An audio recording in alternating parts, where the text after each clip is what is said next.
వైకుంఠ ఏకాదశిని అందరూ గుడికెళ్తున్నారండి. కానీ జాగ్రత్తగా ఉండండి. అర్జెంటుగా ఈ మెసేజ్ పెడుతున్నాను అందరికీ కూడా.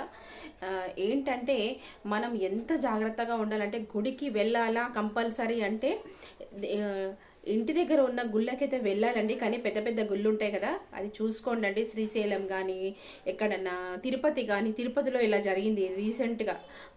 నిన్నే ఇలా జరిగింది. 6 మంది చనిపోయారంట. జాగ్రత్తగా ఉండండి. గుడికే వెళ్ళాలని ఏమీ లేదండి. వెళ్ళలేని పరిస్థితిలో ఉంటే ఇంట్లో పూజ చేసుకోవచ్చు. అలాగే మన ప్రాణాలకి మనమే గ్యారంటీ ఉండాలండి. వేరే వాళ్ళు గ్యారంటీగా ఉండరు. ఇది మాత్రం అందరూ గమనించుకోండి. మనం చేసిన తప్పు వేరే వాళ్ళ మీద తోసేయద్దండి. ఎంత జాగ్రత్తగా ఉంటే అంత మంచిది. మన ఫ్యామిలీ మెంబర్స్ ఏమన్నా సఫర్ అవుతారండి, ఇది గుర్తుపెట్టుకోండి అందరూ కూడా. నేను అందరికీ రిక్వెస్ట్ చేస్తున్నాను, గుడికి వెళ్ళి లైన్లో ఒక్కటేసారి వేరే వాళ్ళని తోసేయకుండా అందరి ప్రాణాలు ముఖ్యమేనండి. గుడికి వెళ్ళే వాళ్ళు ఇది పద్ధతిగా మెయింటైన్ చేయాలండి. ఒక్కసారి గమనించుకోండి. మనం వేరే వాళ్ళని తోసేస్తే వాళ్ళు పడిపోతారు, వాళ్ళకి దెబ్బలు తగిలితే ప్రాణహాని కూడా జరుగుతుంది. ఇది ఎందుకు గమనించుకుంటలేరండి అందరూ కూడా? ప్లీజ్ అండి, దయచేసి మనం ఒక పద్ధతిని పాటిద్దామండి. సాంప్రదాయాన్ని మన మీద దుమ్మెత్తి పోస్తుంటారు ఇతర మతస్థులు వాళ్ళు. ఇది మాత్రం చెయ్యకూడదండి. అందరూ కూడా గమనించుకోండి.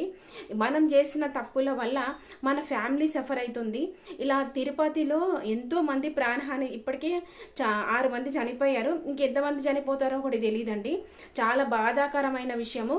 గుడికి వెళ్ళాలి, పండుగలు వస్తే భయం అయిపోతుంది. సంక్రాంతి అంటే కూడా భయం అయిపోతుంది. ఎందుకు తెలుసా అండి? సంక్రాంతి అంటే మేడపై నుంచి పిల్లలు పడిపోతారేమో, పతంగుల కోసం పడి పిల్లలు అలా చనిపోతున్నారు. ప్రతి ఏటా పిల్లలు బలైపోతారు. దీపావళికి కూడా పిల్లలు క్రాకర్స్ కాల్చి అలా కూడా బలైపోతున్నారు. ఏ పండుగ వచ్చినా సరే అండి, మన హిందూ పద్ధతిలో ఒక పద్ధతి అనేది మనం మెయింటెనెన్స్ చేస్తలేమండి. ఇది గమనించుకోండి. అందరికీ కూడా నేను రిక్వెస్ట్ చేస్తున్నాను, ప్రతి ఒక్కరికి కూడా ప్లీజ్ అండి అందరూ గమనించుకోండి. గుడికి వెళ్తే ఒక పద్ధతి ప్రకారం ఉండండి. లైన్లో క్యూలో నిల్చొని వేరే వాళ్ళని తోసేయకుండా దేవ దర్శనం చేసుకోండి. లేదు మేము దర్శనం చేసుకోలేకపోతున్నాం, పబ్లిక్ చాలా ఎక్కువ ఉన్నారంటే రిటర్న్ వచ్చేయండి, పర్వాలేదు. మనము గుడికి వెళ్ళి ఉండిలో ఏదన్నా దానం చేసే బదులు అక్కడ బిచ్చగాళ్ళు ఉంటారు కదండి, ఏదైనా అన్నదానం కానీ వేరే వాళ్ళకి వస్త్రదానం కానీ వాటర్ అయినా సరే అండి. ప్లీజ్ అండి, అందరి ప్రాణాలు చాలా ముఖ్యము. ఇంట్లో పిల్లలు, భర్త, మన ఆడవాళ్ళకి ఏమైనా జరిగినా అందరి ఇంటి లాదులు సఫర్ అయిపోతారు. అలాగే మనము మన ఎంబడి పిల్లల్ని తీసుకుపోయినా కానీ చాలా జాగ్రత్తగా ఉండాలి. అందరికీ వైకుంఠ ఏకాదశి అడ్వాన్స్గా శుభాకాంక్షలు అండి. చాలా జాగ్రత్తగా ఉండండి. ఇంట్లో మాత్రం పూజ చేసుకోండి. నేను గుడికే వెళ్ళాలని ఏం చెప్పట్లేను. అలా